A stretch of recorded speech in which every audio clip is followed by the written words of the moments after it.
Muy buenas noches, sean bienvenidos a esta nueva capacitación. Seguimos, son semilleros veterinarios, porque la costumbre me dice, bueno, vamos a hacerla, si no, no sería yo. Así que mis doctores, muy buenas noches, sean bienvenidos a este nuevo semillero veterinario. Espero que estén teniendo una grandiosa noche y que vengan con todo el flow, que vengan con su libreta, con su lápiz, su plumita, y si están con un ojo al gato y otro al garabato, pues bueno, traten de prestar la mayor cantidad de atención posible. El día de hoy estamos con manteles largos, damas y caballeros, así que vamos a ponernos en forma y modo. Mi estimada doctora Alejandra, ¿cómo se encuentra? Muy buenas noches, bienvenida. Hola, buenas noches. Bien, gracias. Qué bueno, nosotros muy contentos de que nos esté acompañando esta noche. Muchísimas gracias por haber aceptado la invitación a este semillero veterinario. Y si me permite, voy a presentarla. Pues médicos, les presento, ella es la doctora Alejandra Guzmán. Ella es médico veterinario especialista en medicina y cirugía en perros y gatos por la Universidad Nacional Autónoma de México y se graduó de médico veterinario zootecnista por la Universidad Veracruzana. Tiene actualmente trabajo en el Hospital Veterinario Villarreal Garza y es encargada del área de endocrinología. Así como trabajó en distintos hospitales y realizó estancia especial en urgencias y cuidados intensivos. Algo de su formación extracurricular, como los posgrados online de endocrinología felina, cursos internacionales de endocrinología y congresos, así como de León, el Congreso de Monterrey, Nuevo León, congresos AMBEPE, y su área de interés es la endocrinología y la medicina interna. Sin más médicos, espero que le den la más cordial bienvenida a mi estimada doctora Alejandra. Y si usted se encuentra lista para capacitación veterinaria, es todo un gusto y un honor que se encuentre aquí. Bienvenida. Prácticamente tenemos la definición de hiperadrenocorticismo, que bueno, tiene varios términos. Hiperadrenocorticismo, hipercortisolismo, síndrome de Cushing. Prácticamente el término síndrome de Cushing engloba prácticamente el hiperadrenocorticismo dependiente de la hipófisis. En el cual prácticamente es causado por un adenoma hipoficiario que secreta de manera excesiva ACTH, y esta secreción excesiva de ACTH va a tener como lugar la hipersecreción de cortisol por parte de las adrenales, y prácticamente este síndrome se define como una constelación de anomalías clínicas y químicas que resultan de la exposición crónica de concentraciones excesivas de glucocorticoides. Prácticamente esta enfermedad fue descubierta por el doctor Harvey Cushing en humanos, y prácticamente también fue el pionero en realizar hipofisectomías en humanos para tratar o curar el síndrome de Cushing. Eh, Prácticamente la incidencia del hiperadrenocorticismo dependiente de la hipófisis o síndrome de Cushing, podemos decir que es el más frecuente en los perros y en los gatos también. Prácticamente el 80 y el 85 de los perros que tienen la enfermedad suelen tener este origen. Y como ya mencioné anteriormente, es causado por un adenoma en la hipófisis que va a hacer que se secrete de manera excesiva la hormona adrenocorticotrópica, que a su vez va a hacer que las glándulas adrenales liberen de manera excesiva cortisol, y pues va a haber un nivel excesivo de glucocorticoides. Aquí puse dos imágenes de dos pacientes que fueron diagnosticados con eh, síndrome de Cushing de origen hipofisiario en el hospital. Prácticamente, si ven, podemos ver que es bastante evidente el agrandamiento de la hipófisis. En este caso son macroadenomas hipofisiarios. Aquí puse la imagen de un paciente, Frida, se llamaba esta perrita, que fue diagnosticada con hiperadrenocorticismo, y años después bueno, más bien tuvo un crecimiento del adenoma hipofisiario. Y este es un gatito que también fue diagnosticado con hiperadrenocorticismo, acromegalia y diabetes, en donde también se evidencia un macroadenoma hipofisiario. Y como mencioné anteriormente, el hiperadrenocorticismo en gatos, también el más común es el de origen hipofisiario, o también llamado hiperadrenocorticismo dependiente de la hipófisis, y prácticamente se presenta en el 80-85% de los pacientes. Y de un 15 a un 20% suelen ser causados por un tumor o un adenoma adrenal, ¿sale? Y bueno, si nosotros queremos clasificar el hiperadrenocorticismo con base en la fisiopatología de la enfermedad, podemos decir que una de las causas es secreción autónoma de cortisol por un tumor o un adenoma adrenocortical. Puede ser también de origen iatrogénico, resultante de la administración exógena de glucocorticoides. Otro origen es secreción de ACTH de un sitio ectópico, de un sitio que no sea la hipófisis. Podría ser también un tumor secretor de ACTH. El de origen hipofisiario y también por una hiperplasia hipofisiaria causado por un trastorno hipotalámico en donde se esté liberando de manera excesiva la CRH. En cuanto a los signos clínicos, o igual la incidencia de la enfermedad es frecuente en pacientes de mediana edad y en pacientes mayores. La edad media de presentación es de 8 a 11 años de edad. No se ha demostrado una predisposición de género. Sin embargo, alguna literatura nos mencionan que es más frecuente en hembras y algunas razas están sobre representadas, como el poodle miniatura, el boxer, los dachshunds, los Boston Terrier y los beagles. Y también ciertas estadísticas nos dicen que aproximadamente el 75% de los pacientes que tienen hiperadrenocorticismo dependiente de la hipófisis suelen pesar menos de 20 kilos y casi el 50% de los perros con tumores adrenales o que el hiperadrenocorticismo es causado por un tumor o un adenoma adrenal suelen pesar más de 20 kilos. A veces esto no se cumple 100% en la clínica, pero son algunas estadísticas de otros países. Y bueno, esta tabla es tomada del Feldman, en donde igual pusieron cuáles eran las razas que presentaban hiperadrenocorticismo de origen hipofisiario con mayor frecuencia. Los poodle están sobre representados, los beagles, los dachshund, los terrier y también los schnauzers. Aquí puse igual algunas imágenes de los pacientes que han acudido al Hospital Villarreal, que es donde laboro, y que tienen hiperadrenocorticismo de origen hipofisiario. Y bueno, pueden ver que sí hay beagles, también hay perros mestizos, hay perros terrier, chihuahueños. Entonces, digo, a veces no se cumplen al 100% porque depende también como de la raza de moda que haya en el lugar y en el momento. Entonces, y estas son algunas razas que también estarán sobre representadas en pacientes que tienen hiperadrenocorticismo de origen adrenal o de origen primario, que igual mencionan a los poodle, los labrador, los pastores alemanes, los dachshunds y también los shih tzu. Y también aquí puse algunas imágenes de algunos pacientes del hospital que se han diagnosticado con tumores adrenales, en donde sí han habido labradores, beagles, shih tzu y West Highland Terrier. Estos, la verdad, se cumplen bastante con las estadísticas que nos dan las tablas.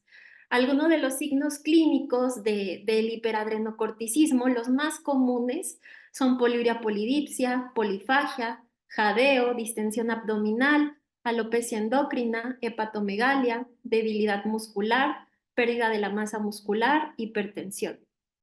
Y algunos menos comunes son letargia, hiperpigmentación, comedones, pioderma, piel delgada, mal crecimiento del cabello, goteo urinario, diabetes mellitus insulino resistente. Y algunos poco comunes, los moretones, el tromboembolismo pulmonar, rotura del ligamento cruzado craneal, parálisis del nervio facial, calcinosis cutis, pseudomiotonía, atrofia testicular y anestro persistente. Aquí igual puse algunas imágenes de algunos pacientes del hospital diagnosticados con hiperadrenocorticismo. En el caso, por ejemplo, de este perrito, de Tommy, pues es evidente la organomegalia, el abdomen penduloso, algunas zonas desprovistas de pelo, la piel adelgazada, el abdomen caído. Aquí igual se puede ver otro paciente con el abdomen penduloso. igual un poco de atrofia muscular, las patitas se le ven delgadas. Y yo creo que es uno de los casos de los pacientes que peor he visto con signos crónicos de hiperadrenocorticismo. La propietaria me refería que antes estaba como el perrito de la imagen de abajo y ahora prácticamente parece un perro completamente diferente. Si ven, se puede ver la atrofia muscular muy marcada, el abdomen penduloso, la piel bastante adelgazada. De hecho, ahí donde tenía la venda tenía algunas lesiones por arrastre. Entonces, este paciente en particular tenía un tumor adrenal. De igual forma, aquí en la cabeza se ven la atrofia muscular de los temporales, el abdomen penduloso, la parte de las zonas de roce desprovistas de pelo y el abdomen con la piel adelgazada y también desprovista de pelo. Alguno de los signos clínicos que también mencionaban era el jadeo. También hemos visto muchos pacientes que se encuentran con taquipnea, respirando agitado. Aquí igual puse un video de una pacientita que también fue diagnosticada con hiperadrenocorticismo, en donde pues es evidente el jadeo. Y también pues el abdomen penduloso, la organomegalia, la piel adelgazada del abdomen y la calcinosis cutis, que esta la verdad solamente me ha tocado ver un paciente así, no es tan común, no es dentro de los signos más comunes, pero también se pueden llegar a presentar. Y bueno, en los gatos, la edad de presentación suele ser también en gatos de edad avanzada, de 10 a 13 años.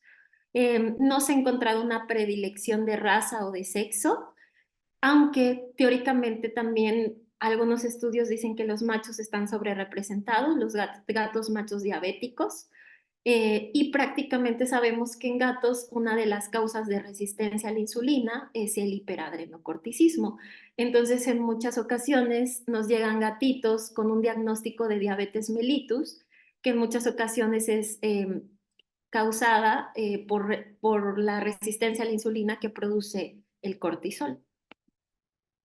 Y en cuanto a los signos clínicos, la verdad es que son muy prácticamente los mismos que en los perros: poliuria polidipsia, aumento del tamaño del abdomen, polifagia, atrofia cutánea, atrofia muscular, pérdida de peso, letargo, alopecia, fragilidad cutánea, pelaje descuidado, debilidad y postura plantígrada en pacientes diabéticos, hepatomegalia y aumento de peso.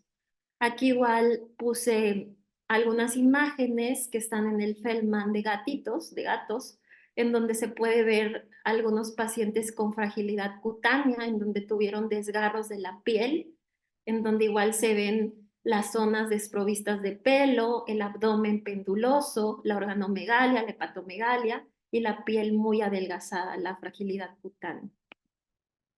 De igual forma se ve este gatito en donde se ve pues con bastante atrofia muscular y con el abdomen penduloso. Igual puse aquí un video de un gatito que fue diagnosticado con diabetes, acromegalia y hiperadrenocorticismo hipofisiario, en donde a lo mejor aquí no, pero sí parece tener ligero abdomen penduloso y pues está delgado por los efectos secundarios a la diabetes.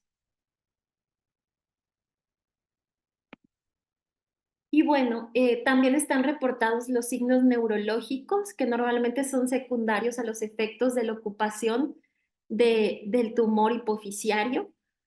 Pueden llegar a tener inapetencia, anorexia, estupor, dar vueltas, deambular sin rumbo, caminar de un lado a otro, tener ataxia y alteraciones del comportamiento. En general, en el hospital he tenido dos casos de dos pacientes que el adenoma hipofisiario creció. En este caso, prácticamente tiene un adenoma hipofisiario gigante.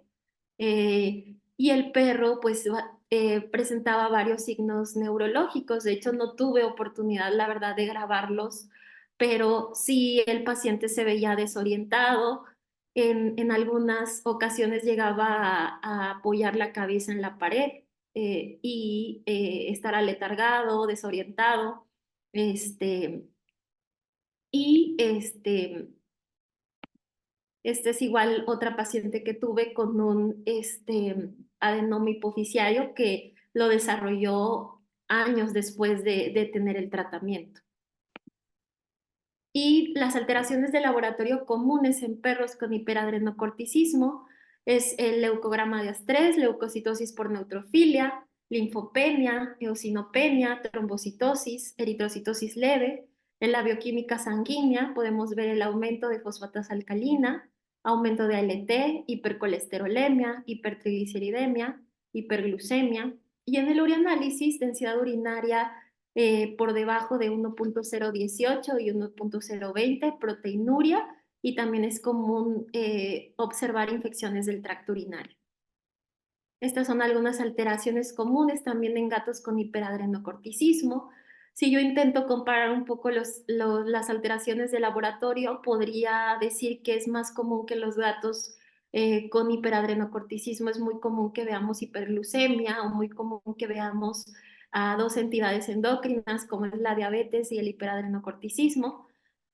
También presentan hipercolesterolemia, aumento de ALT, de fosfatasa alcalina, glucosuria, densidad urinaria por debajo del punto crítico, proteinuria, anemia. Y también quise poner esta herramienta a la cual nosotros tenemos acceso libre, en donde prácticamente nos sirve para evaluar la posibilidad de que un paciente tenga hiperadrenocorticismo. Prácticamente nosotros llenamos este test, obtenemos un puntaje y al final la suma del puntaje nos dice la probabilidad de que nuestro paciente pueda tener hiperadrenocorticismo. En muchas ocasiones pues ya no hacemos este test, pero pues es una herramienta más que nos puede ayudar al diagnóstico o a tener ciertos puntos que nos pueden indicar que el paciente puede tener hiperadrenocorticismo. Y prácticamente cuáles serían los indicadores que nos servirían para poder nosotros determinar, hacerle pruebas a un paciente para descartar hiperadrenocorticismo, prácticamente hallazgos compatibles de la anamnesis y la exploración física, alteraciones en el hemograma, bioquímica, urianálisis y UPC, la presión arterial o hipertensión persistente, signos clínicos, diabetes mellitus insulino resistente, o que como tal ya los hayamos diagnosticado con un adenoma hipoficiario o un tumor adrenal.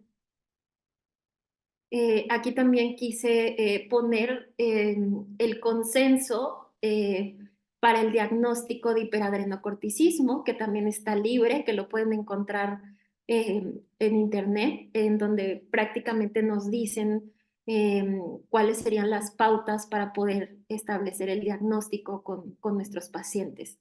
Y prácticamente el diagnóstico se establece con base en las pruebas de demostración, un aumento en la producción de cortisol y una disminución de la sensibilidad del eje hipotalámico hipófisis adrenal a la retroalimentación negativa con la administración de glucocorticoides. Y es importante mencionar que la medición de una única concentración basal de cortisol no tiene valor diagnóstico, ya que este tiene secreción pulsátil. Sabemos que el cortisol también se puede elevar en estados de estrés o de enfermedad y que una medición de cortisol no nos va a dar el diagnóstico de hiperadrenocorticismo. Prácticamente existen varias pruebas las cuales nosotros podemos realizar para diagnosticar esta enfermedad. Una de ellas es la supresión con dexametasona a dosis bajas, la relación cortisol-creatinina, o realizar la prueba de supresión con dexametasona en dosis bajas en orina, o la estimulación con ACTH.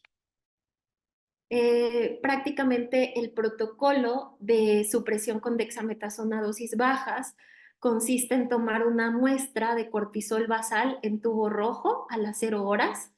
Llega nuestro paciente, le tomamos la muestra, lo canalizamos, le ponemos un tapón stopper, administramos dexametasona intravenosa a una dosis de 0.01 miligramos por kilo. Posterior a administrar la dexametasona, podemos pasar un poco de solución para asegurarnos que pase la dexametasona. y se toma un cortisol 4 y 8 horas después de la administración de dexametasona. Esto es muy importante, a veces no lo tenemos en cuenta, pero siempre tenemos que marcar las muestras y refrigerarlas para que pues tengan una mejor em, tengamos una mejor posibilidad de tener el diagnóstico y de hacer las cosas de forma adecuada. También se conserva mejor la muestra en el suero, por lo cual también los resultados se verían beneficiados de que centrifugáramos la muestra y refrigeráramos o congeláramos el suero. Eh, el cortisol prácticamente se mide en suero o plasma. Lo tenemos que colocar en un tubo rojo, centrifugar y congelar el suero. Y sabemos que el cortisol es estable en suero o plasma y en orina de 4 a 25 grados centígrados durante 5 días. Y es importante también mencionar que tiene reacción cruzada con algunos medicamentos. Entonces, cuando nosotros vayamos a hacer esta prueba, tenemos que asegurarnos que el paciente no esté enfermo o que también no esté medicado con prednisolona, prednisona, metilprednisolona, fludocortisona, cortisona, hidrocortisona. Y también puede haber reacción cruzada con lipemia y hemólisis. Prácticamente en la hora del día, no existe una secreción circadiana, se puede tomar en cualquier momento del día. Se desconoce si hay un efecto en la alimentación, pero se recomienda ayuno, ya que puede haber interferencia por la lipemia que se produce al comer, entonces de preferencia que sea en ayuno. Y prácticamente aquí ya voy a empezar a hablar de la supresión con dexametasona a dosis bajas, que es la prueba que está estandarizada. Voy a hablar acerca de la sensibilidad que tiene esta prueba. Prácticamente, ¿qué es la sensibilidad? Es el porcentaje de los individuos que tienen la enfermedad que son correctamente diagnosticados como positivos.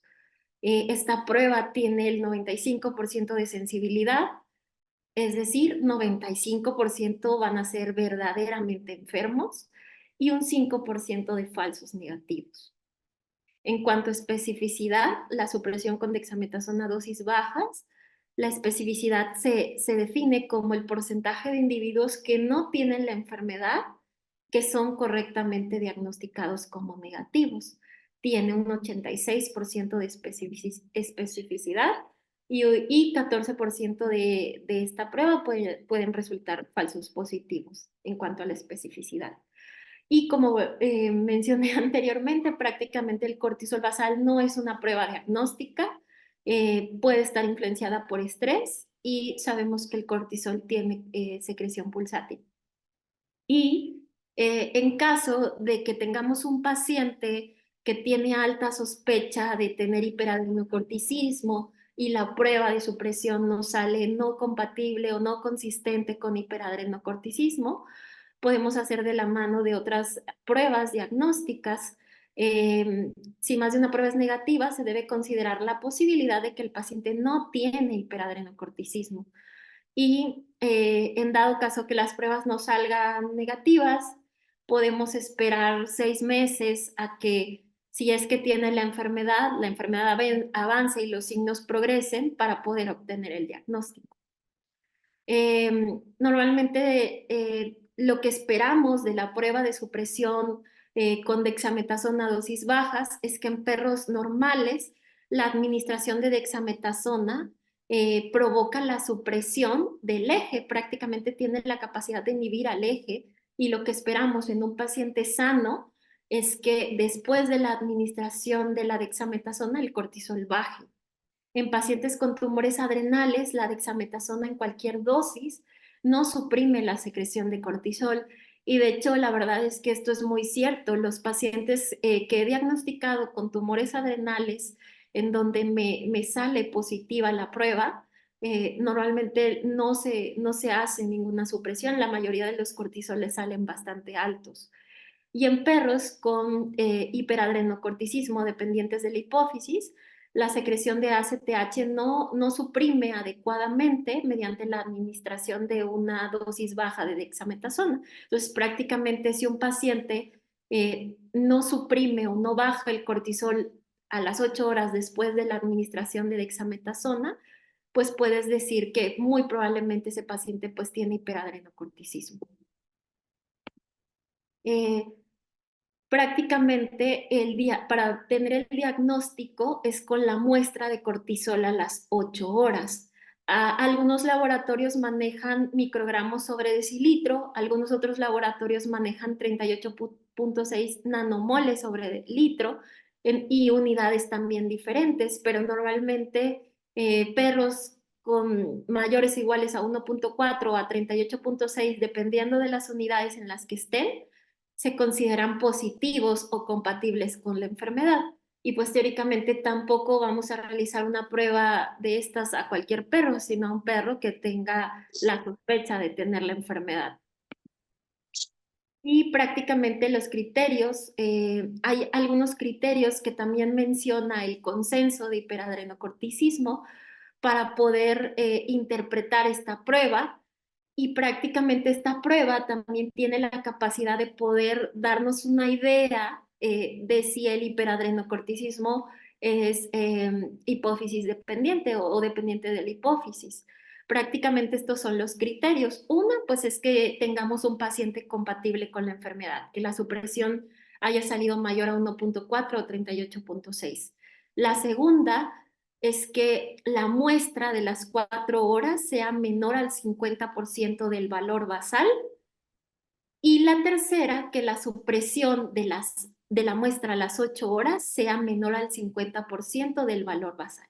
Entonces, voy a poner aquí algunos ejemplos para que sea también más fácil para nosotros entenderlo. Aquí, por ejemplo, pongo el cortisol basal de un paciente, el cual fue en 190. Después pongo el valor de una muestra de cortisol a las 4 horas, que fue 50.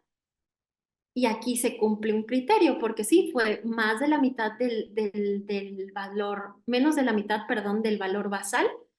Y prácticamente pongo aquí la muestra a las 8 horas, en donde sí, es compatible con la enfermedad, porque el cortisol fue mayor o igual a 38.6. Y sí bajó más del 50% del valor basal. Entonces, prácticamente yo puedo decir, aquí se cumplen los 3 criterios y se puede decir que muy probablemente el hiperadrenocorticismo de este paciente sea de origen hipofisiario o dependiente de la hipófisis. Esto no es regla, prácticamente lo que nos comentaron en este consenso es que se estudiaron las pruebas o los resultados de una cantidad específica de perros y los perros que fueron diagnosticados con hiperadrenocorticismo dependiente de la hipófisis, su supresión con dexametasona se comportó de esta forma. Entonces, fue así como lo determinaron. Aquí voy a poner igual otro ejemplo, donde tenemos un cortisol basal a las 0 horas de 60 nanomoles. Eh,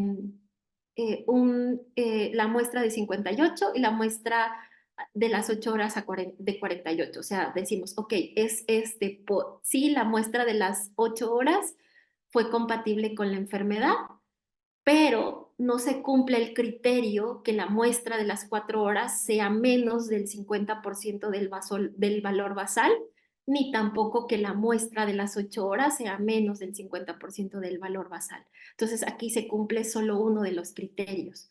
Y aún así no por eso decimos que no lo tiene, o sea, sí lo tiene, solamente que no cumple los criterios como para decir que es de origen hipofisiario. Aún así, le digo, no es regla esto. Igual aquí puse ejemplos reales de pacientes reales. Este es Pupi, es un paciente que tiene hiperadrenocorticismo dependiente de la hipófisis. Si ven, prácticamente en este paciente se cumplen 2 de los 3 criterios. Prácticamente el cortisol a las 4 horas sí es menor de la mitad del valor basal. El cortisol a las 8 horas, bueno, no es menor de la mitad del valor basal, pero sí está alto y sí es compatible con la enfermedad. Igual aquí puse otro ejemplo de otra perrita, de Alondra, en donde prácticamente aquí se cumplió solamente uno de los criterios, en donde prácticamente el paciente, pues sí, es positivo, compatible con la enfermedad. el cortisol a las 8 horas es mayor o igual a 38.6. Y bueno, otra de las pruebas que podemos utilizar para el diagnóstico es la prueba de estimulación con ACTH. Esta prueba también nosotros la utilizamos para el seguimiento del hiperadrenocorticismo. Prácticamente lo que evalúa esta prueba es la reserva adrenocortical y es el estándar de oro para el diagnóstico de hiperadrenocorticismo iatrogénico. Prácticamente el protocolo para la prueba de estimulación con ACTH es tomar una muestra de cortisol basal a las 0 horas en tubo rojo, centrifugarla, marcarla y congelarla, administrar ACTH a 5 microgramos por kilo intravenosa o intramuscular, y se toma una segunda muestra de cortisol 1 hora después de la estimulación con ACTH, y igual se pone en tubo rojo, se centrifuga y se congela. Algo que también digo es muy importante mencionar es que hay que marcar las muestras. En muchas ocasiones podemos cometer errores graves al no marcar las muestras y es algo que siempre se tiene que hacer, poner el nombre del paciente y poner la muestra cortisol 1, cortisol 2, ¿no? O cortisol basal, cortisol post-ACTH. Y bueno, prácticamente esta prueba tiene una sensibilidad del 80-83%. Prácticamente el 80-83% están verdaderamente enfermos y un 17-20% de falsos negativos. Y una especificidad del 57-63%. Es decir, de que el 57-63% están verdaderamente sanos o son negativos. Y del 37-43% que son falsos positivos. Y bueno, aquí puse igual un ejemplo de Frida, la pacientita que tenía hiperadrenocorticismo de origen hipofisiario, en donde prácticamente ella se puede decir que fue de esos 5% de pacientes que la prueba de supresión con dexametasona resultó como un falso negativo. Si ven prácticamente el cortisol a las 8 horas, aparentemente aquí no fue diagnóstico. Entonces nos apoyamos de otras pruebas como la estimulación con ACTH y prácticamente el cortisol post-ACTH de Frida con la prueba de estimulación fue de 825, o sea, muy alto, que era pues muy sugerente de hiperadrenocorticismo y ya después se corroboró que pues sí, evidentemente tenía un adenoma hipofisiario y aparte era una paciente que tenía todos los signos de hiperadrenocorticismo y pruebas de laboratorio también consistentes con la enfermedad. También se puede hacer otra prueba que es la relación creatinina-cortisol en orina, la cual no es diagnóstica, prácticamente nos da un estimado de cortisol urinario de un periodo de tiempo largo, de 8 a 12 horas. Se tienen que realizar al menos 2 mediciones. Y si esta prueba nos sale positiva, nos dice que el paciente puede tener hiperadrenocorticismo, pero no nos da el diagnóstico. Y si es negativa, nos dice el paciente no tiene hiperadrenocorticismo. Aún así, tenemos que guiarnos de otras pruebas para tener el diagnóstico. Y otra de las pruebas que también están mencionadas es la concentración de ACTH endógena. Prácticamente la ACTH canina se secreta desde la glándula hipófisis de forma episódica y pulsátil en perros sanos y aquellos que tienen hiperadrenocorticismo dependiente de la hipófisis. Prácticamente la secreción de ACTH también es pulsátil y el manejo inadecuado de la muestra hace que ésta se degrade y aumenta la posibilidad de que tengamos un resultado falsamente negativo. Y la medición de ACTH canina es la prueba de diferenciación bioquímica más precisa, pero igual es bastante inestable. Una vez que tengamos ya confirmado el diagnóstico o si queremos todavía hacer más certero nuestro diagnóstico, podemos también darnos un apoyo con el ultrasonido. El ultrasonido también nos va a ayudar un poco a encontrar la localización del hiperadrenocorticismo.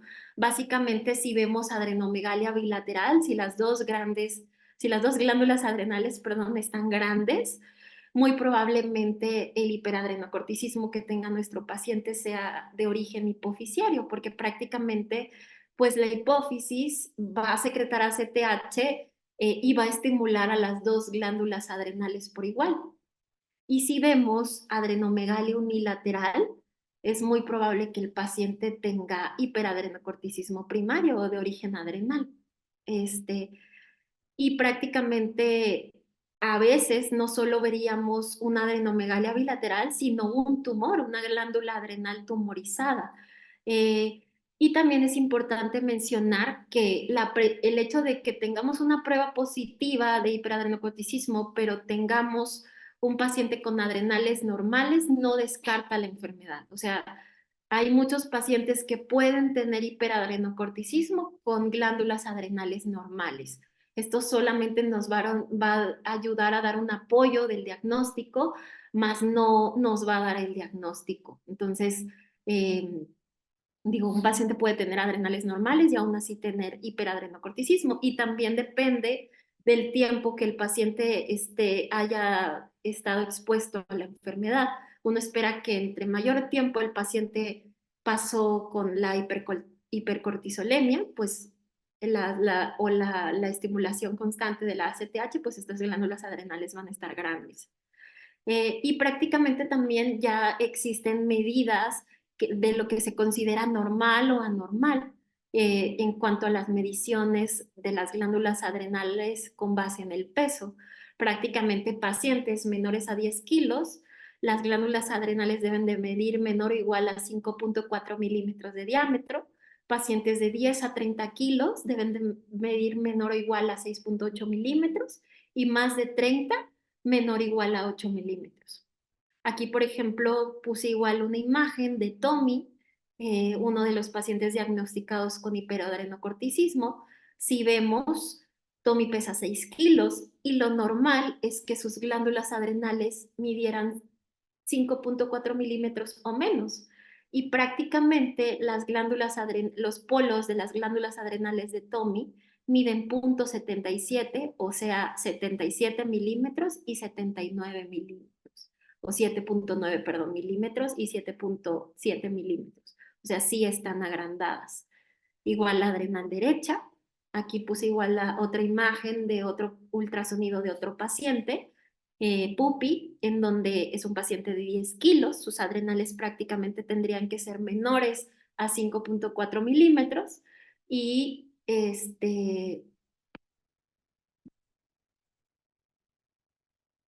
no sé si haya problemas con la conexión o está bien.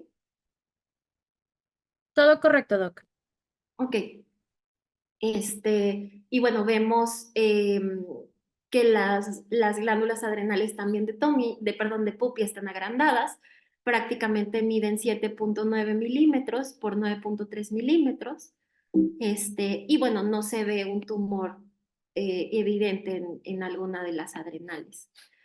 Y aquí puse igual otro caso de otro paciente, igual con diagnóstico de hiperadrenocorticismo, en donde prácticamente vemos un tumor adrenal que mide 3.3 por 2.8 milímetros. De hecho, prácticamente varias literatura respalda que tumores adrenales o glándulas adrenales mayores a 2 centímetros de diámetro ya se consideran como un criterio de malignidad. Y también otro criterio de malignidad es que estos tumores estén infiltrados a los grandes vasos. Prácticamente por ahí pasa también la vena cava caudal, la arteria y vena renal y la frénica abdominal. Que si hay infiltración de este tumor a los grandes vasos que pasan por ahí, pues también son criterios de malignidad.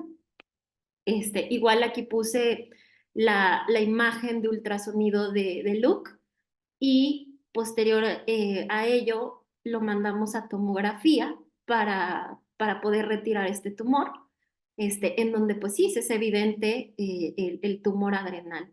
Y también pues antes de tomar decisiones de operar a un paciente con un tumor adrenal, pues tenemos que hacer pruebas hormonales, hacer estudios de imagen avanzada para ver qué grado de complejidad van a tener estas cirugías, el reemplazo hormonal, para poder retirar tumores adrenales. Igual aquí puse otra imagen de otro paciente del Hospital Villarreal, Garza, en donde vemos igual un tumor adrenal que mide 2,69 por 1,8 centímetros. En el caso de esta perrita, pues había varios criterios de malignidad. Uno de ellos es que era mayor a 2 centímetros de diámetro. Igual aquí puse una imagen del tumor en donde se ve pues claramente infiltrado en la vena cava caudal. Y vemos igual aquí el ultrasonido en donde pues presentaba irrigación e incluso un trombo metastásico a la vena cava caudal. Ajá. Entonces, y pues ya al retirarlo, pues sí, obviamente se ve aquí el tumor adrenal con la vena cava caudal infiltrada. Y también, así como hay medidas en perros, también hay medidas en gatos. Prácticamente aquí puse un artículo en donde pues, nos evaluaron 39 gatos sanos, en donde se estableció cuáles eran las medidas de las adrenales normales. Prácticamente los gatos se dividieron en dos grupos. Un gato que pesaba de 4 a 8, gatos que pesaban entre 4 y 8 kilos y gatos que pesaban menos de 4 kilos y se establecieron los valores normales de las adrenales.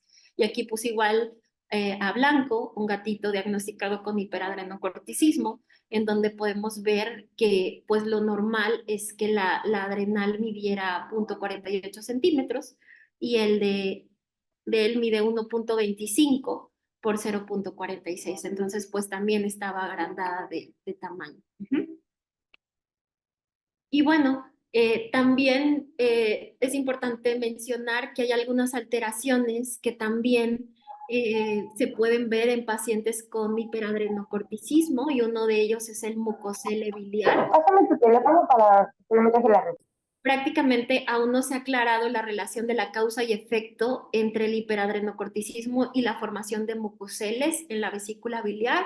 Hay algunos estudios que demuestran que pacientes que tienen hiperadrenocorticismo tienen muchísimo más posibilidades de presentar mucosele biliar que un paciente normal, prácticamente porque mencionan que en muchas ocasiones el cortisol puede estar implicado en la síntesis de ácidos biliares y que esto pudiera ser una de las causas, pero también es importante que siempre que tengamos a un paciente con hiperadrenocorticismo, que ya lo diagnosticamos, ya sabemos dónde está su localización, lo más frecuente es que sea de origen hipofisiario o adrenal, y bueno, después de esto revisar las comorbilidades como el mucosele biliar, la hipertensión y pues otras enfermedades que también se presentan o van de la mano con el hiperadrenocroticismo. Igual aquí puse algunas imágenes de algunos pacientes del hospital diagnosticados con hiperadrenocorticismo y el mucosele biliar, en donde se ve la clásica imagen de kiwi, en donde está la vesícula biliar lleno de moco y de concreciones biliares. Y también en pacientes que tienen hiperadrenocorticismo de origen hipofisiario nos podemos ayudar de los estudios de imagen avanzada. La verdad es que sería bastante bueno que a todos los pacientes que tienen hiperadrenocorticismo de origen hipofisiario le hiciéramos resonancia. Quizás esto nos ayudaría a hablar un poco acerca del pronóstico de la enfermedad.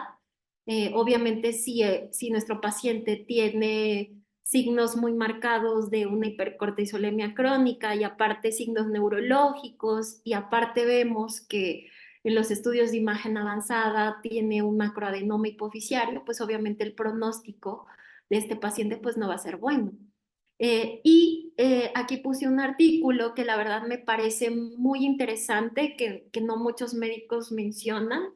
Hay algunos estudios que han demostrado que en algunos pacientes que están tratados con trilostano a largo plazo, esto puede ayudar a hacer que el eje tenga retroalimentación negativa y que pueda llegar a crecer el tumor hipofisiario. Prácticamente en este artículo después del inicio de la administración de trilostano, las concentraciones plasmáticas de la hormona adrenocorticotrópica aumentaron notablemente, según lo evaluado mediante imágenes por resonancia magnética durante la administración del tratamiento. La pituitaria aumentó de tamaño, la hipófisis aumentó de tamaño.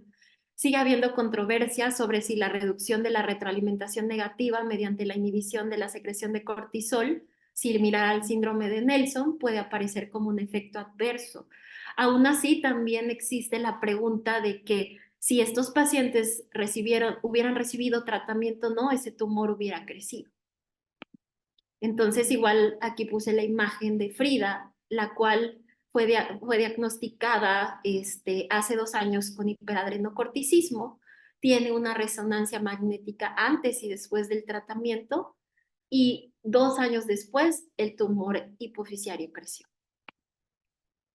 Y bueno, en cuanto al tratamiento, prácticamente antes de tratar a un paciente con hiperadrenocorticismo, es muy importante saber qué tipo de hiperadrenocorticismo, la localización. Prácticamente es la piedra angular del tratamiento, es decir, no vamos a tratar de igual forma a un paciente que tiene hiperadrenocorticismo hipofisiario a un paciente que tiene hiperadrenocorticismo de origen adrenal. Porque si un paciente tiene un tumor adrenal, pues la opción sería pues quirúrgica, ¿no? O la mejor opción sería quirúrgica. Es muy importante que tengamos una buena comunicación médico-propietario, el tratamiento médico versus el tratamiento quirúrgico, hablar con el propietario de las ventajas y desventajas y sobre todo qué esperar con nuestros pacientes, las expectativas. También hay un debate de muchos médicos que nos dice, ¿tratamos o no tratamos el hiperadrenocorticismo? Prácticamente en humanos que tienen el síndrome de Cushing, el pronóstico sin tratamiento es muy malo y la supervivencia estimada es de a 5 años de solo el 50%. Entonces, ¿realmente es importante tratarlo? Pues sí, sí es importante tratarlo. Y también porque esos años que el paciente esté tratado va a tener mejor calidad de vida. Y prácticamente en este estudio compararon los tiempos de sobrevida de pacientes tratados y no tratados y se estableció que los pacientes no tratados vivieron menos y que prácticamente tuvieron muertes por disnea, por tromboembolismo pulmonar, signos neurológicos, diabetes, mucoceles y pancreatitis. Y bueno, prácticamente el hecho de nosotros tratar a este tipo de pacientes va a hacer que a nuestras mascotas le ofrezcamos calidad de vida. Es importante no solo tratar el hiperadrenocorticismo, sino todas las comorbilidades que genera. Si el paciente con hiperadrenocorticismo tiene también diabetes mellitus, hay que tratar al paciente de manera integral, la diabetes, el hiperadrenocorticismo. Si el paciente es hipertenso, tenemos que también tratar la hipertensión. Si el paciente tiene mucosele biliar, tenemos que tratar el mucosele biliar. Si el paciente tiene dislipidemias, tenemos que tratar las dislipidemias. Entonces, es muy importante tratar también las comorbilidades. Prácticamente dentro de las comorbilidades, pues hay cristaluria, urolitiasis, hipertensión, hipotiroidismo, diabetes mellitus, mucosele biliar, tromboembolismo pulmonar y pancreatitis. Prácticamente las metas es disminuir los signos clínicos asociados al hiperadrenocorticismo, mejorar la calidad de vida, evitar la hipercortisolemia y disminuir la mortalidad.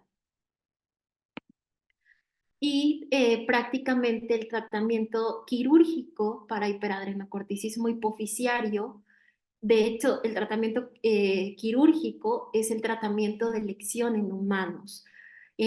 Prácticamente sí hay una opción curativa para el hiperadrenocorticismo de origen hipofisiario, aparte de solo darle trilostano, y es la hipofisectomía. Prácticamente la hipofisectomía transfenoidal está disponible en Europa. Los másters en hacer este tipo de cirugía son los holandeses y también se hace en algunos centros de Estados Unidos.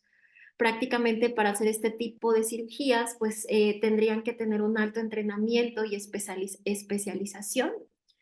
Y prácticamente las complicaciones postquirúrgicas es que los pacientes pueden quedarse con diabetes insípida central, hipertermia, hipotiroidismo secundario y queratoconjuntivitis en el 31% de los casos. También en humanos tengo entendido que también se hace solamente una cirugía que se llama adenomectomía, en donde prácticamente solo retiran el adenoma y no la hipófisis completa. Entonces, ese tipo de cirugías tienen todavía un mejor pronóstico porque no le estás quitando toda la hipófisis, que al final de cuentas, como puse en imágenes anteriores, la hipófisis también secreta hormonas muy importantes, como es la TSH, la hormona de crecimiento, la hormona estimulante de la tiroides, la hormona adenocorticotrópica.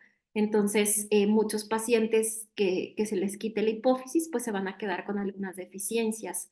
Aquí puse igual algunas imágenes de la hipofisectomía transfenoidal en gatos, unas imágenes muy bonitas que vienen en el libro, en el Feldman, en donde prácticamente el abordaje quirúrgico es a boca abierta, prácticamente se incide el hueso esfenoides con una fresa, en donde prácticamente se localiza la hipófisis en la silla turca y pues se retira la hipófisis y después se tapa esa parte del paladar que abrieron con cemento óseo. O sea, básicamente es como a grandes rasgos la cirugía que pues se hace en Holanda y algunos centros de Estados Unidos. Aquí igual puse una imagen en donde se ve el hueso esfenoides, en donde prácticamente hacen la incisión con la fresa, donde crean la apertura, y aquí se ve con un asterisco en la otra imagen la hipófisis. Y bueno, en cuanto al tratamiento farmacológico, prácticamente tenemos los adrenostáticos como el trilostano, el mitotano, el ketoconazol, y adrenolíticos como el mitotano. Prácticamente el ketoconazol pues inhibe el citocromo P450, es una enzima mitocondrial que va a catalizar la conversión a colesterol en pregnenolona y también interfiere con la producción de ACTH inducida por el AMPC cíclico y es un débil competidor para los receptores de glucocorticoides. Es un tratamiento que se utilizaba anteriormente. Actualmente el más utilizado es el trilostano. Prácticamente es un análogo sintético esteroideo. Está aprobado por la FDA para el uso en perros y prácticamente inhibe la enzima 3-beta hidroxiesteroide deshidrogenasa y la 11-beta hidroxilasa y la 11-beta hidroxiesteroide deshidrogenasa. Es una enzima esencial del sistema para la síntesis de esteroides, incluyendo el cortisol y la aldosterona.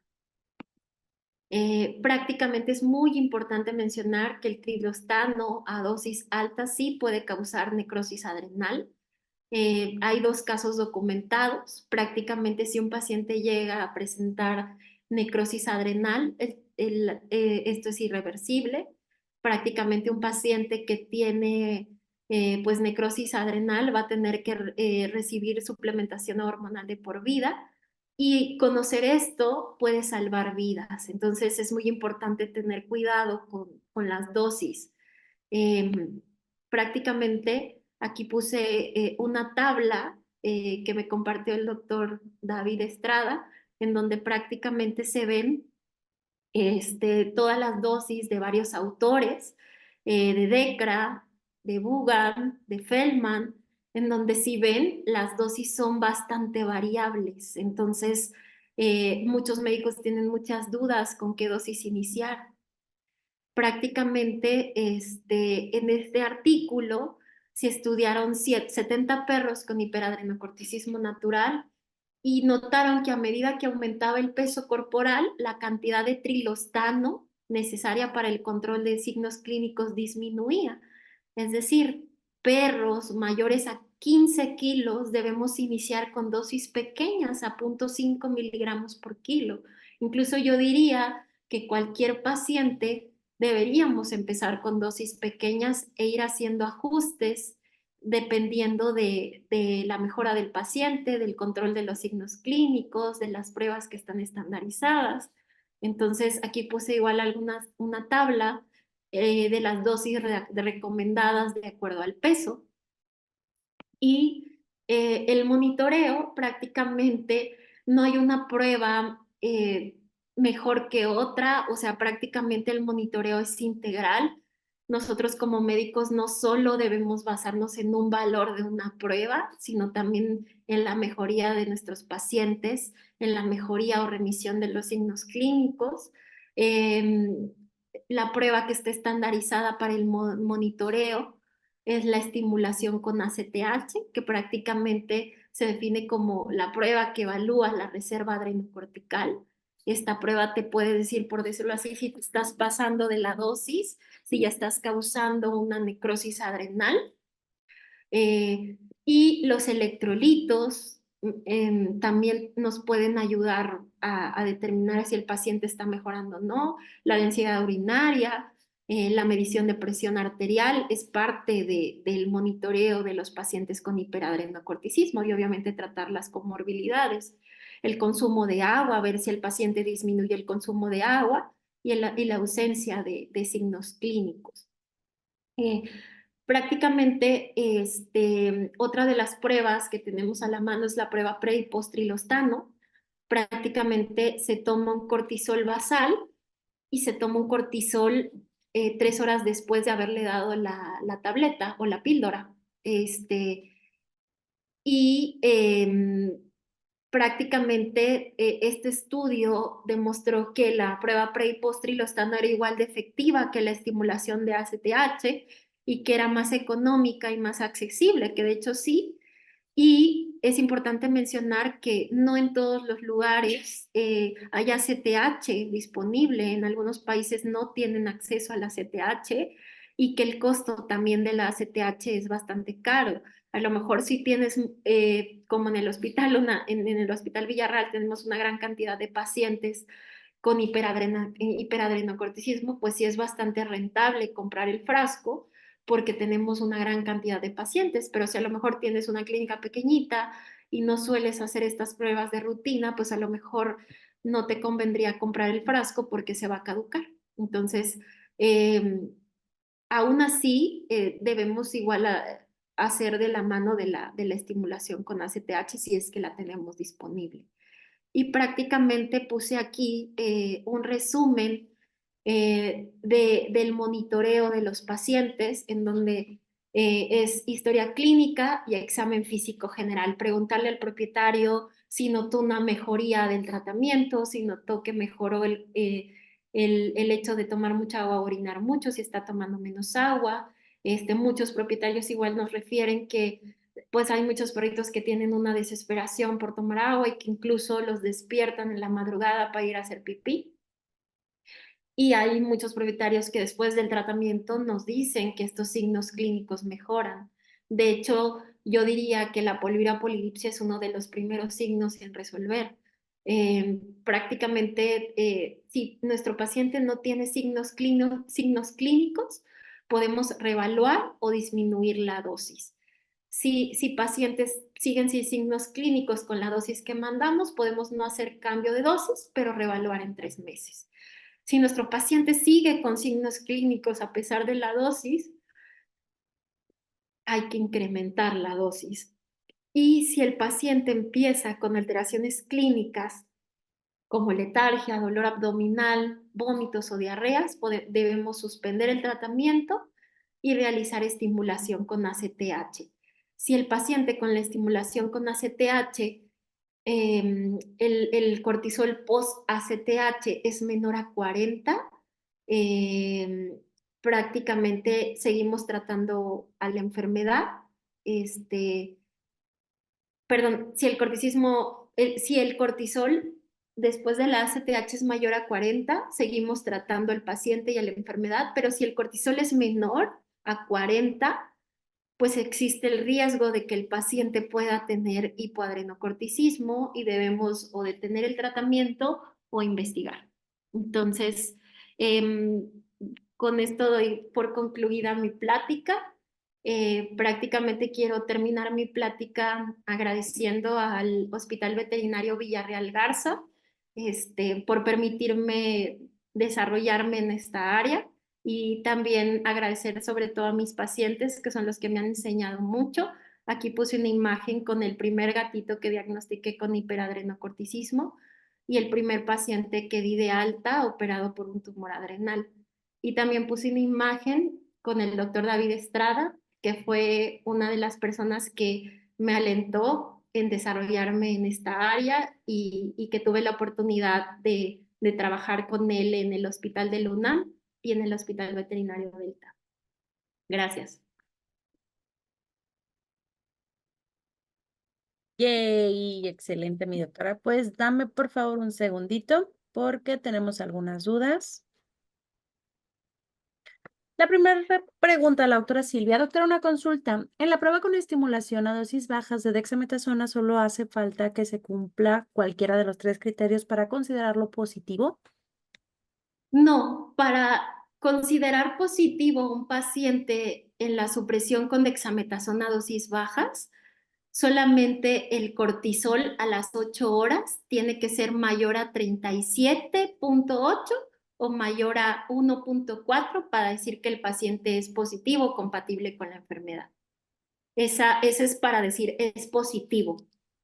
Y los criterios son para poder establecer si hay una posibilidad que nuestro paciente se comporte como si tuviera hiperadrenocorticismo de origen hipofisiario. Los criterios son para la localización y solamente nos ayudan a determinar si hay una alta posibilidad que el hiperadrenocorticismo sea de origen hipofisiario.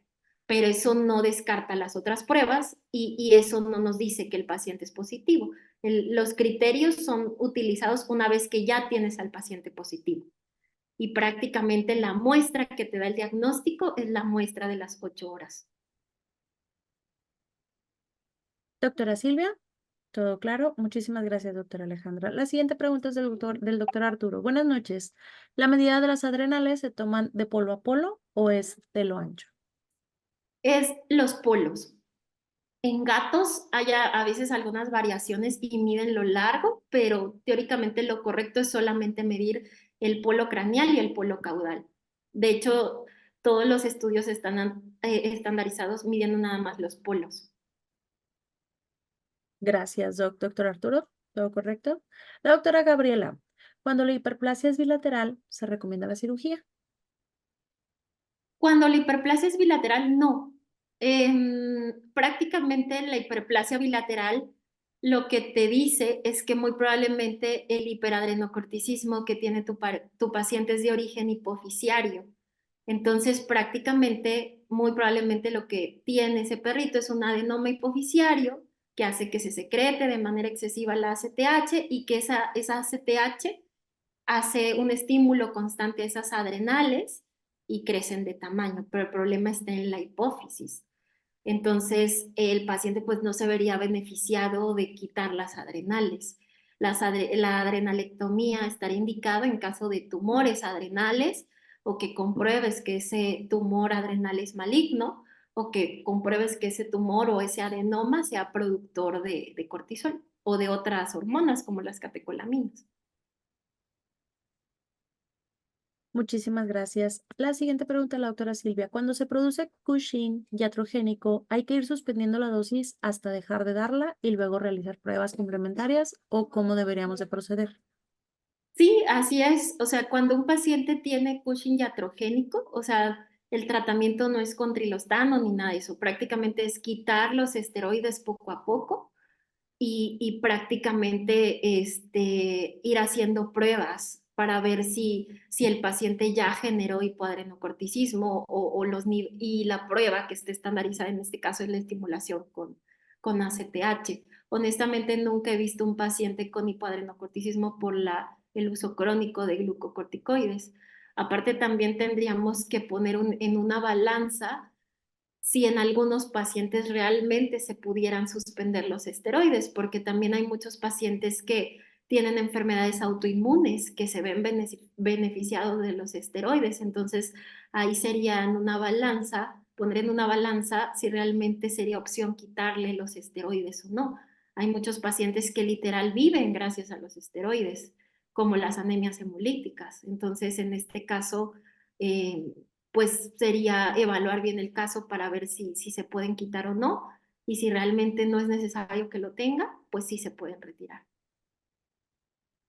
Perfecto, muchísimas gracias. Del doctor Nelson, doctora, cuando en la interpretación de los resultados ponen paciente en zona gris, ¿se debe de tomar como un positivo? Realmente yo considero que no hay zonas grises, o es positivo o no es positivo. O si te sale en la zona gris, podrías hacer otra prueba diferente a la que hiciste, o sea, como la estimulación. O pensar en algunos patrones. Hay algunos patrones que están descritos como patrones de escape, pero si tu sospecha es alta, si tú piensas que el paciente realmente tiene hiperadrenocorticismo, puedes o hacer otra prueba o esperar a que los signos de la enfermedad sean más evidentes y reevaluar en algunos meses. Ok, el doctor también agrega que como comentario que los rangos de referencia en ese laboratorio son mayores a 50 nanomoles sobre el litro y su positiva dice que es mayor o igual a 36.6, 38.6, discúlpame, que si toma de referencia lo que usted comenta, si es positivo el paciente, entonces. Pues no, porque está en el límite de no serlo, porque está en 36. O sea, tendría que ser, según yo, mayor a 37. De hecho, eso es a veces un problema porque, por ejemplo, en Europa manejan valores más bajos de corte. En Europa manejan 37 y aquí en México utilizan valores de corte más altos, mayor a 40 o a 50. Yo tomaría a lo mejor como el valor de corte 37. Si es mayor a 37, yo lo daría como positivo. Y obviamente si el paciente tiene signos clínicos de la enfermedad, o sea, puedes apoyarte de otras pruebas para poder esclarecer el diagnóstico y poder determinar si lo tiene o no. O cambiar de laboratorio. Va, muchísimas gracias. La doctora Sofía, buenas noches, doctora. La dosis de la tabla de trilostano es cada 12, cada 24, donde recomiendan iniciar a 0.5 miligramos por kilogramo. ¿Al cuánto tiempo se recomienda el control post-trilostano? Pues prácticamente el trilostano es cada 12 horas y prácticamente el control lo puedes hacer a los 2 o 3 meses. O sea, el control lo puedes hacer a 2 o 3 meses. Entonces, y obviamente tú vas a tomar decisiones de subir la dosis con base en el control, pero también si han mejorado los signos clínicos. Y como mencioné, no sé si me voy a regresar, los pacientes que pesan menos por alguna razón requieren dosis más altas y los pacientes que pesan más por alguna razón también requieren dosis más bajas. O sea, es como a la inversa.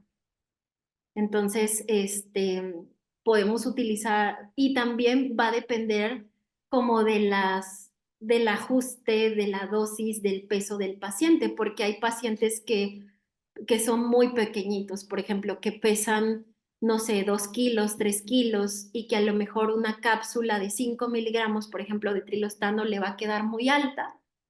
Entonces, puedes hacer o fórmulas magistrales, que no sería lo recomendado, o comprar el trilostano de otra marca en la que puedas partir la tableta.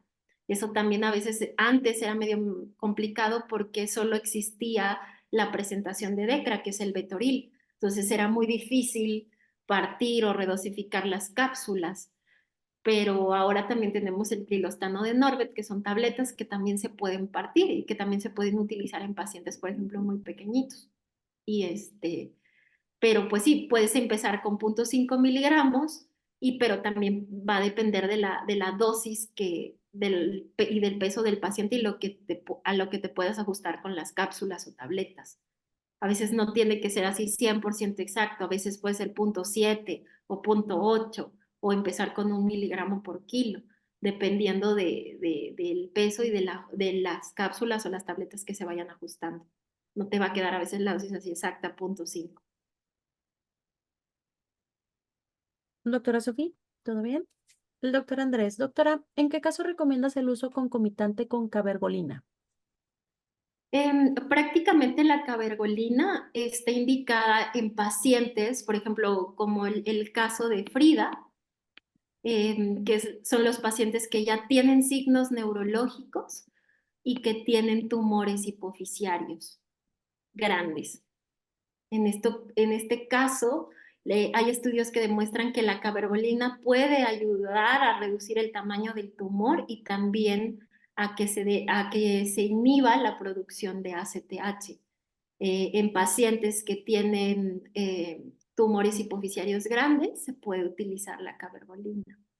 Y también pacientes, por ejemplo, en el caso de Blanco, el gatito que tenía el tumor hipofisiario, él tenía la capacidad de también producir no solo ACTH, sino también la hormona de crecimiento, que es la GH.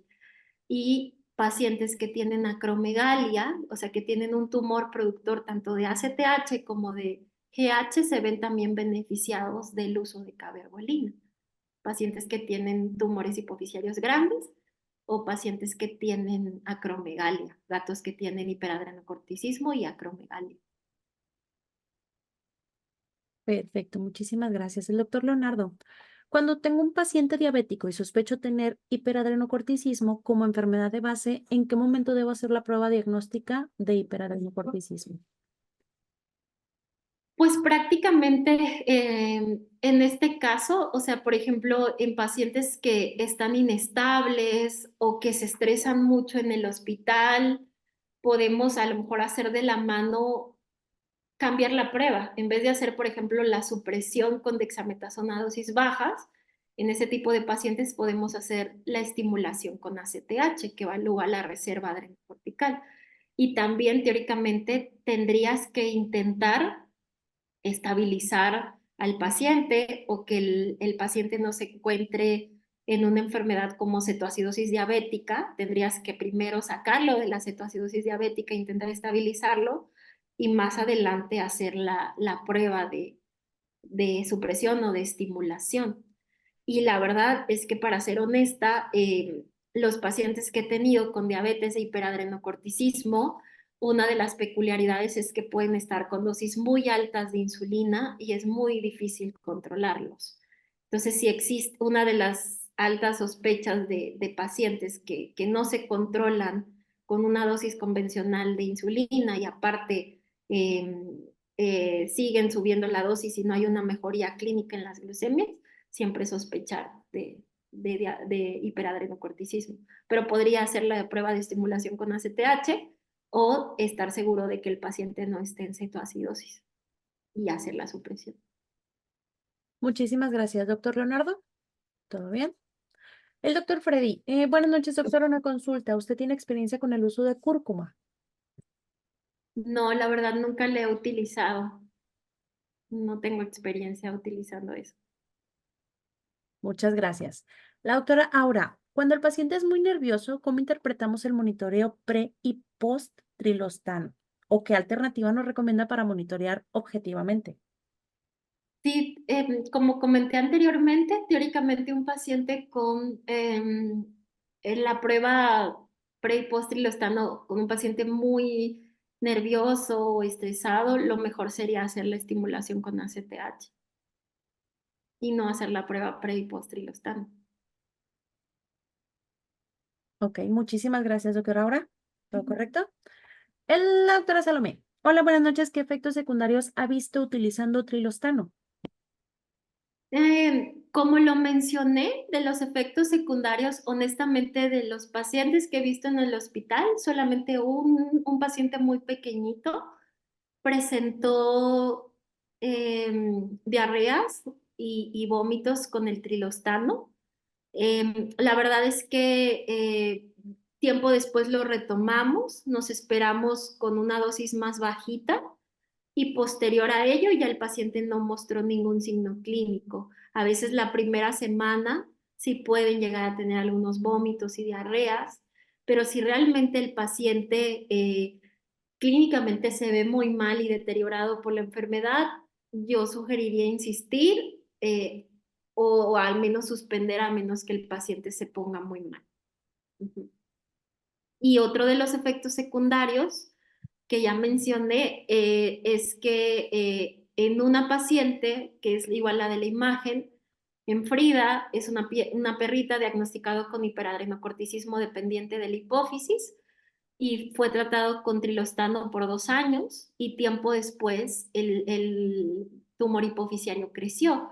Realmente no sé si creció por los estudios que demuestran que puede crecer el tumor secundario a la administración de trilostano o si el tumor iba a crecer, le diera el trilostano o no. Entonces, pero es muy raro, es el único caso que he tenido con que ha crecido el tumor hipofisiario en perros tratados con trilostano.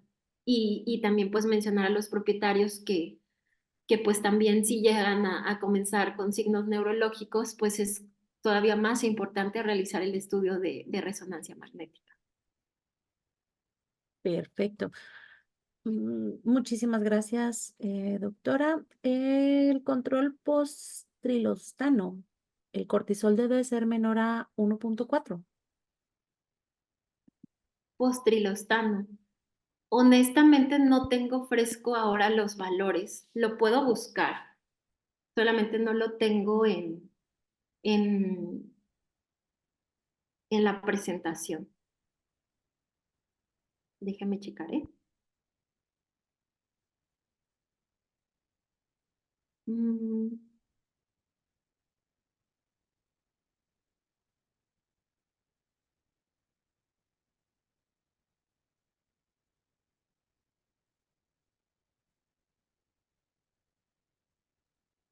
Digo, normalmente los valores y concentraciones ideales vienen en el Feldman y teóricamente también el laboratorio tiene que poner ahí un valor después, o sea, de lo que se considera normal después de la administración, o sea, porque no es un valor solamente unificado, sino hay criterios para la interpretación, o sea, prácticamente hay como varios valores que te dicen control adecuado, control ideal o riesgo de hipoadrenocorticismo. Entonces, honestamente no tengo ahorita fresco el valor del cortisol post-trilostano, cuál sería la concentración ideal, pero teóricamente nos dicen que un control adecuado, un control ideal, oscilaría entre 40 y 138 nanomoles sobre litro.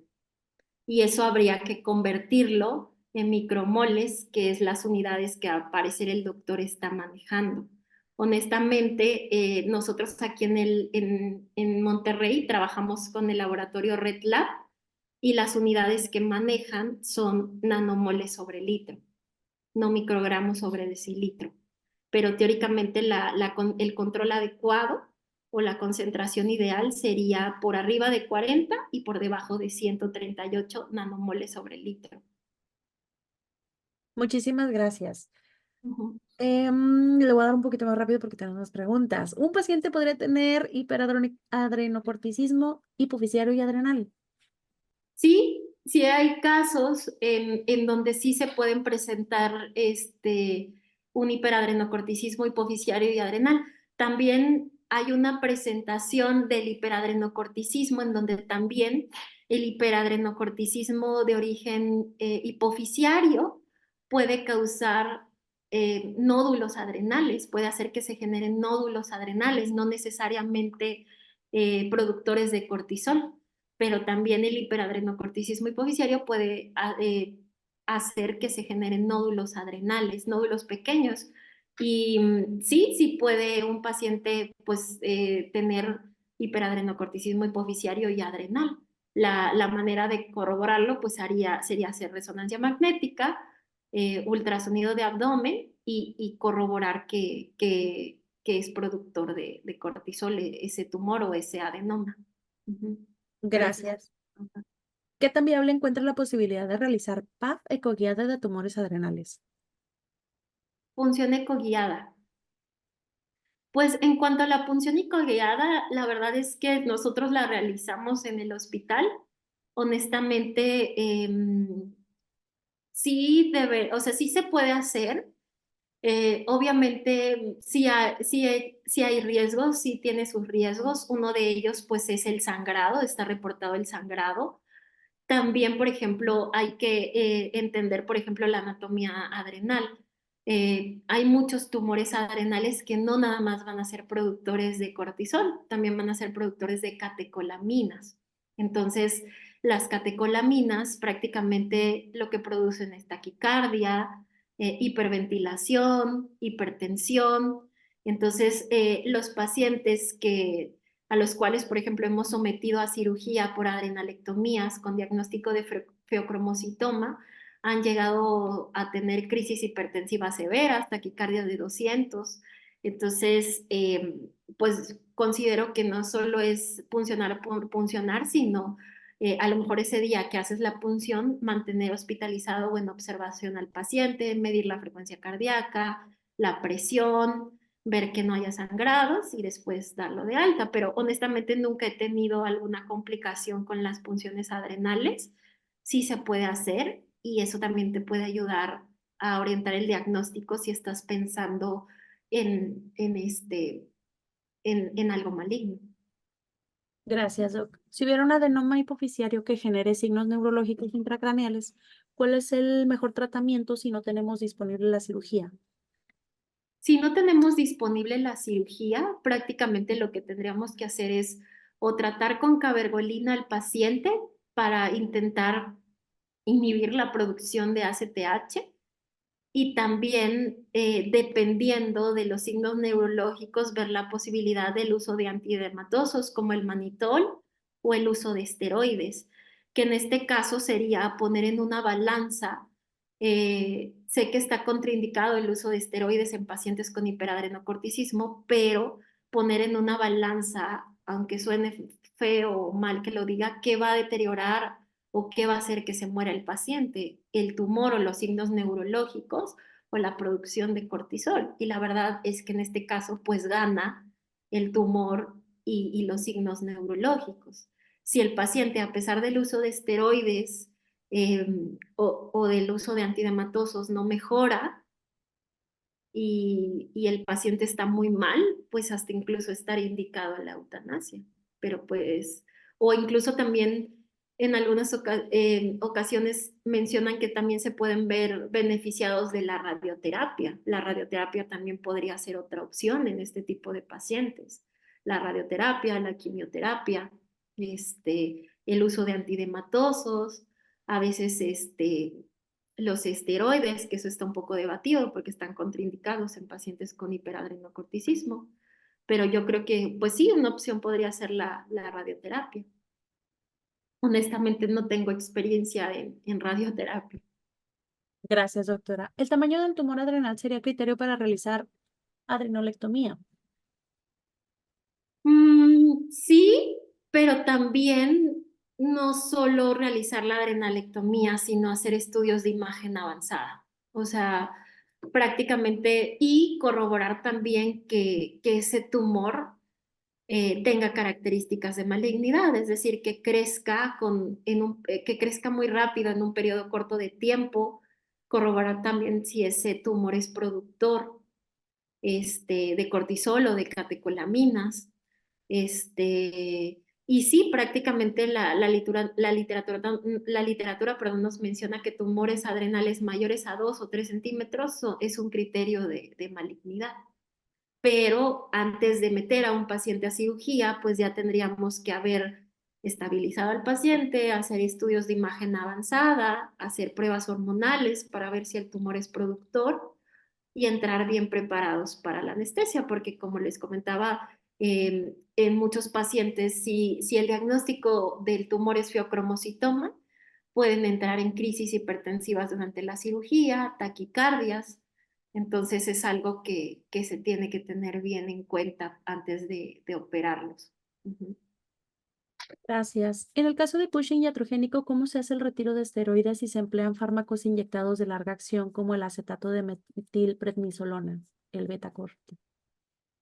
Pues honestamente, si lo retiras, en ese caso no puedes hacer un retiro pues parcial de ese o decirlo, no sé cómo decirlo, como un retiro paulatino, a lo mejor poner, dejar de utilizarlo solamente.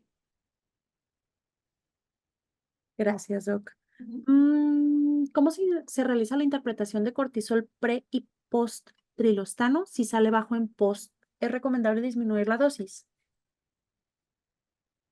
Sí, sería recomendable disminuir la dosis si es que sale muy bajo, pero sobre todo también tener en cuenta los signos clínicos del paciente. O sea, que como médicos no nos quedemos en, solamente lo voy a bajar porque el valor me está diciendo que está bajo y que es riesgoso mantener esa dosis, sino también los signos clínicos del paciente. Pero sí, o sea, teóricamente si el cortisol postrilostano está muy bajo, sí estaría indicado bajar la dosis. Pero también tener en cuenta de la mano cómo está el perrito, si está comiendo, está tomando agua, si mejoraron los signos clínicos. Ujú. Gracias, Doc. ¿La utilización de la prueba dosis alta de dexametasona sería confiable para establecer si el hiperadrenocorticismo es primario o secundario?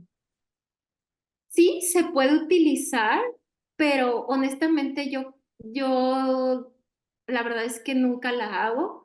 O sea, solo hago el diagnóstico y me apoyo también de los estudios de imagen. O sea, Em, yo creo que es importante no solo basarnos en un valor de laboratorio, o sea, porque aunque la prueba a dosis altas te diga que el hiperadrenocorticismo es de origen adrenal o hipoficiario, que teóricamente no sirve para eso, tienes que hacer estudios de imagen siempre, o sea, no solo basarte en un valor de una prueba, es decir, ok, ya sé que mi paciente tiene hiperadrenocorticismo, voy a hacer un ultrasonido para darme una idea y ver si es adrenal o es hipoficiario. A veces ni siquiera, si no tenemos a la mano la resonancia magnética, como en muchos pacientes que no, o en muchos hospitales no tenemos resonador, al menos un ultrasonido. Y eso nos puede dar una idea también del origen. Si vemos las dos adrenales agrandadas, pues muy probablemente el hiperadrenocorticismo va a ser de origen hipoficiario. Pero si como tal vemos un tumor adrenal, pues ahí tienes el diagnóstico. Tu paciente tiene hiperadrenocorticismo porque tiene un tumor adrenal.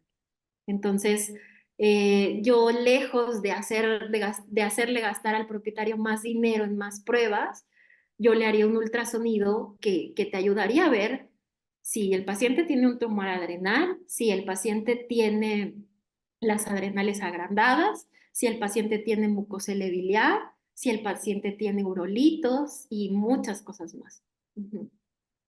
Perfecto. Última pregunta, doctora. En caso de usar esteroides en pacientes con adenoma hipoficiario, ¿a qué dosis y frecuencia lo recomendaría?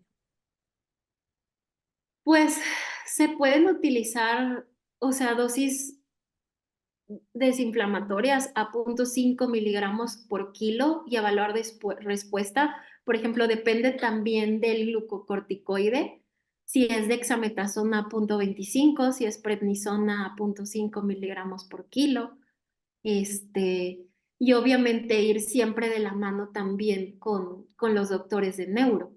O sea, esto, o sea, más que también verlo solamente una persona que se dedique a endocrino, también que lo vea o que lo evalúe una persona que se dedique a neurología o oncología. Prácticamente es pues trabajar en equipo con las diferentes áreas, ¿no? Intentar ver si se puede hacer radioterapia, dar algún quimioterapéutico, o sea, no solamente darle esteroides y ya.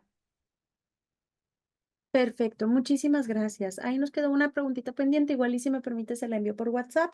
Y doctora Loli, si me envía un WhatsAppito, le hago llegar la respuesta de la doctora Alejandra con todo gusto. Denme por favor un segundito.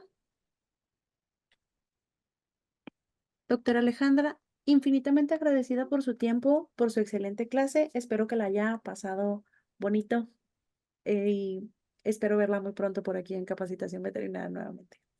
Sí, muchas gracias. Buenas noches. Pues listísimo, médicos. Recuerden que estas pláticas de Semillero Veterinario están quedando disponibles para ustedes un par de días después en YouTube. Entonces, con toda confianza, denos oportunidad para que puedan volverla a ver en caso que hayan quedado más dudas. Y como siempre, para mí va a ser un gusto seguirles saludando Ya tenemos próximos semilleros, solamente queden al pendiente de nuestras redes sociales. Les hago la más cordial invitación para que nos visiten en el canal de YouTube y cualquier cosa, sigo al pendiente. Cuídense mucho, pórtense muy mal. Hasta luego. Bye, bye. Gracias, Doc. Hasta luego.